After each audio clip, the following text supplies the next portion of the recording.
শিবানীর রান্নাঘরে আপনাদের সবাইকে স্বাগত। আজকে নিয়ে চলে আসলাম ফুলকপি আলুর ডালনা। এটা অন্যরকম একটা রেসিপি, দুর্দান্ত এক রেসিপি। আপনারা ফ্রাইড রাইস, পোলাও, লুচি, রুটি, পরোটা সব কিছুর সাথে খেতে পারবেন। সাদা ভাতের সাথেও খেতে পারবেন। দুর্দান্ত এক রেসিপি। সামান্য একটু বাটিতে জল দিয়ে আমি ফুলকপিটা একটু হালকা গরম জলে ভাপিয়ে নেব। ফুলকপিতে অনেক পোকা বা নোংরাও থাকে, তাহলে গরম জলে এরকম লবণ দিয়ে নিলে সেই নোংরাগুলো বেরিয়ে যাবে। কড়াইতে তেল দিয়ে দিয়েছি, তেলটা গরম হয়ে গেছে। এবার আমি আলুটাকে সামান্য লবণ আর হলুদ দিয়ে হালকা করে ভেজে নামিয়ে নেব। ফুলকপিটা দেখুন হালকা গরম জলে ভাপানো হয়ে গেছে, নামিয়ে নিচ্ছি।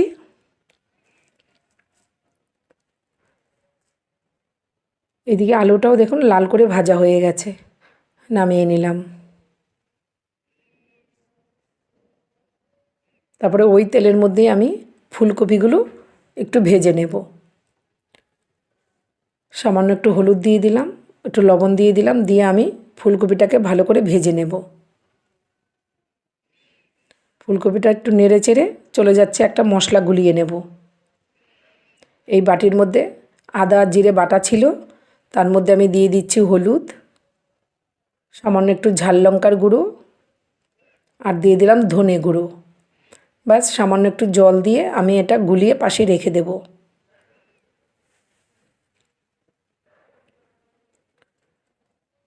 পাশে রেখে দিলাম। এই দিকে দেখুন ফুলকপিটা আমার ভাজা হয়ে গেছে, নামিয়ে নিচ্ছি।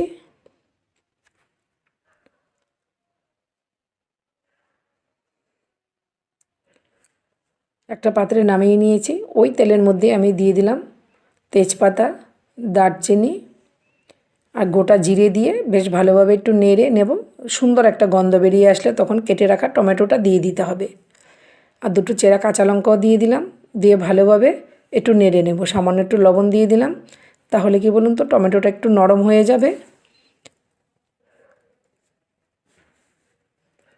দেখুন টমেটোটা খুব সুন্দর নরম হয়ে গেছে, তেলটা আলাদা হয়ে গেছে।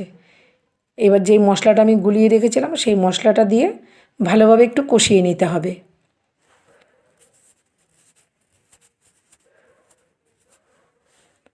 একটু নেড়ে চেড়ে কষিয়ে নিতে হবে। মশলা থেকে তেলটা কত সুন্দরভাবে আলাদা হয়ে গেছে। তারপরে আমি দিয়ে দিচ্ছি এখানে কাজু বাদাম আর পোস্ত বাটা।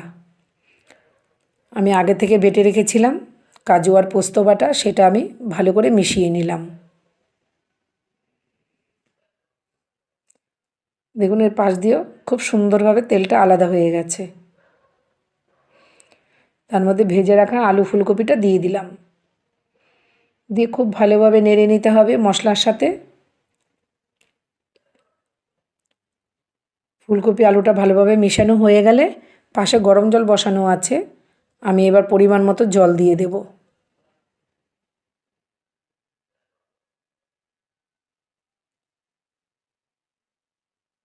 পরিমাণ মতো জল দিয়ে দিলাম, দেখতেই পাচ্ছেন।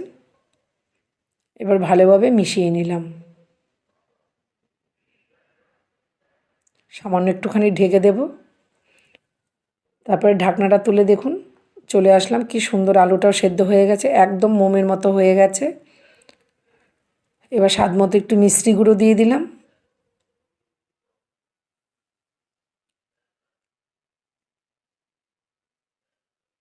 তারপরে একটু শাহি গরম মশলার গুঁড়ো দিয়ে দিয়েছি, আর উপর দিয়ে সামান্য একটু ঘি দিয়ে দিলাম।